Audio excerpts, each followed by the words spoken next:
let's jump into Cash and his interview with Fox regarding taking the reins over the FBI. Patel, and he joins us now. Welcome, Director Patel. Thank you for joining us. You've been on the job for about a month now, so tell us what you've seen and what you've learned.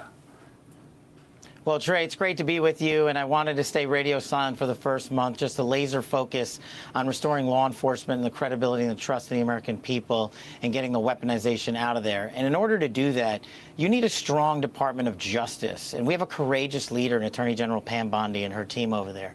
And we have to remind the folks in the American public that the FBI reports to the Department of Justice. And the FBI does not make prosecutorial decisions. We investigate based on lawful predications anywhere the facts lead us, and we work with our partners at DOJ. So that collaboration has been absolutely brilliant to set the new foundation for the FBI that we want to see serve the American people. And that's what we've been focusing on, is restoring the trust through the chain of command and through great leaders like Pam and Deputy Attorney General Todd Blanche and PADAC Emil Bome. All right, Director, you've been very intentional about moving agents out of D.C. and back into the field, which is where they really ought to be. Why is that important to you? Well, Trey, this is my first media appearance since taking the job, and I'm glad that it's on your wonderful show. And what I want to do is highlight for the American public that there's 38,000 employees at the FBI. If you take the national capital region, as the folks around Washington, D.C. call it, the 50-mile radius around Washington, D.C., we have 11,000 employees for the FBI in that 50-mile radius, That's give crazy. or take. And a third of the crime does not happen in this region. A large portion of one of my priorities, fighting violent crime, crushing narco traffickers, stopping fentanyl overdoses, is happening in any town USA across this country. And they need resources in the form not just of money, but manpower. So we're going to reorient our assets in Washington. We're going to look at it strategically, as we've been doing the last month, and send our agents and analysts and SOS operatives into the field to take on this violent crime explosion that has occurred over these last 4 or 5 years, and to make sure that every state and every county, be it in my hometown of Las Vegas, Nevada, or up in Montana or in Kansas or Iowa or Maine, is all safe and secure. And the best way to do that is through a proper show of force with the FBI men and women who do this job so courageously every day out in the streets fighting crime.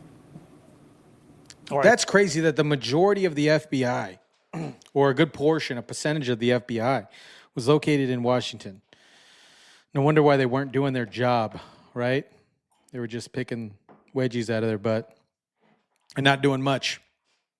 All right, Director, you have touched on my next question, but I want you to elaborate because I think it is central to your mission as you see it. The FBI has really broad jurisdiction. All criminal statutes are important. What's up, Robert? To enforce. But your emphasis sounds to me like it's going to be on violent crime.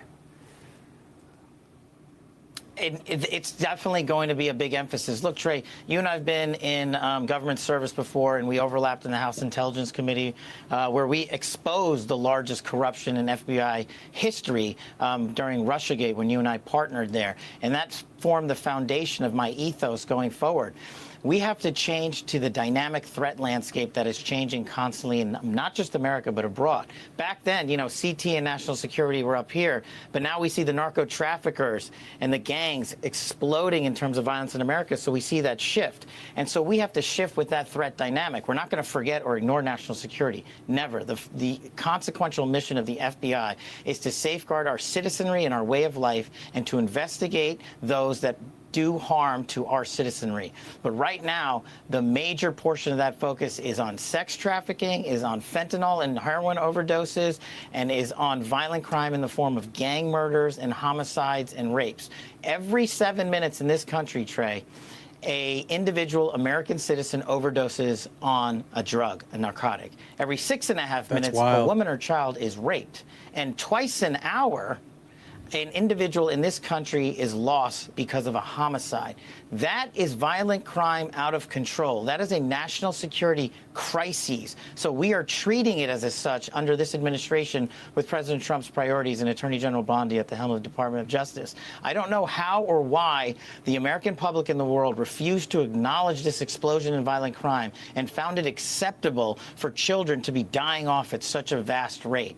Couple that with the explosion in illegal aliens, we are seeing the intersection between violent crime and so many of those illegals, and that's another priority that we're facilitating and assisting with, though that's not our primary mission. That's over with DHS.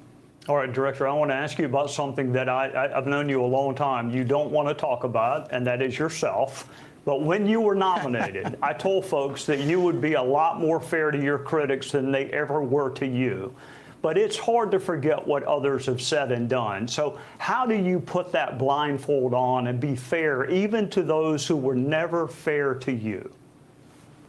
Well, Trey, as I tell everybody at the FBI when I walk in the building, I don't care what the media says about me. There's nothing they can tell me that I haven't heard. As long as I'm taking the arrows and the men and women of the FBI aren't, I'm winning every single day. And that's a leader right there. Mentorship and I'm going to jump to this right here. I mean, it is a FBI arrests 3 of 10 of the FBI's most wanted. That's a leader right there. I'm going to take arrows so the FBI doesn't have to. That's a true leader. Take the bullets. Take the bullets. I just got the chills because finally we have true leadership.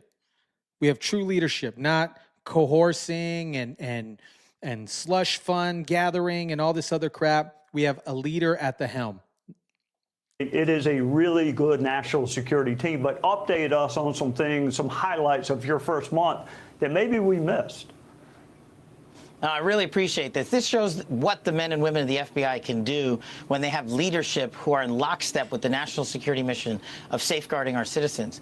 Just in the last 3 weeks, Trey, the FBI has arrested and brought to justice, thanks to the Department of Justice and Pam Bondi, 3 top 10 of the FBI's most wanted. Let me just say that again. Not 1, not 2, but 3 of the FBI's most wanted top 10 are now in custody because of our relationships with folks like Director Why do they all look the same?